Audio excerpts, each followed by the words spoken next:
अभी महज 10 दिन पहले ही घर से ड्यूटी पर गए थे फौजी जवान। मां पत्नी से दिवाली पर घर जल्द आने का किया था वादा, लेकिन नक्सलियों से लोहा लेते हुए वीर जवान देश के लिए शहीद हो गए।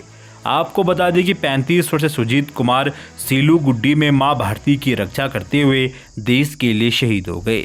आज वीर बलिदानी का पार्थिव शव तिरंगे में लिपटकर पैतृक गांव पहुंचा। वीर बलिदानी का पार्थिव शरीर घर के आंगन में पहुंचा तो पत्नी की किलकारियों से पूरा इलाका गूंजमयन हो गया।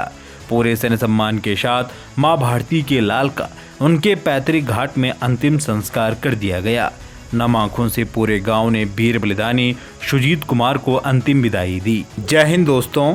सीलूगुड्डी में नक्सली मुठभेड़ में फौजी जवान मदन सिंह के 35 वर्षीय पुत्र सुजीत कुमार देश के लिए शहीद हो गए। गुरुवार को शहीद का पार्थिव शरीर पूरे सैन्य सम्मान के साथ उनके पैतृक गांव खरसाना लाया गया। शहीद की एक झलक देखने के लिए पूरा गांव उमड़ पड़ा। पत्नी का रो रो कर बुरा हाल था।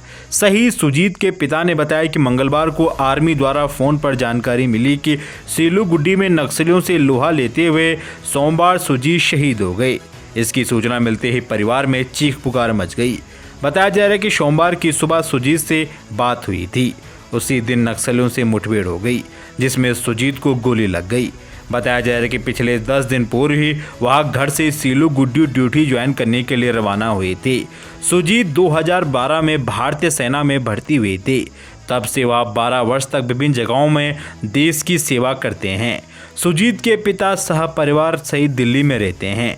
शहीद सुजीत के पिता मदन सिंह सह परिवार दिल्ली में रहकर जीवन यापना करते हैं। जाबाजी के साथ लड़ते हुए सुजीत देश के लिए शहीद हो गए।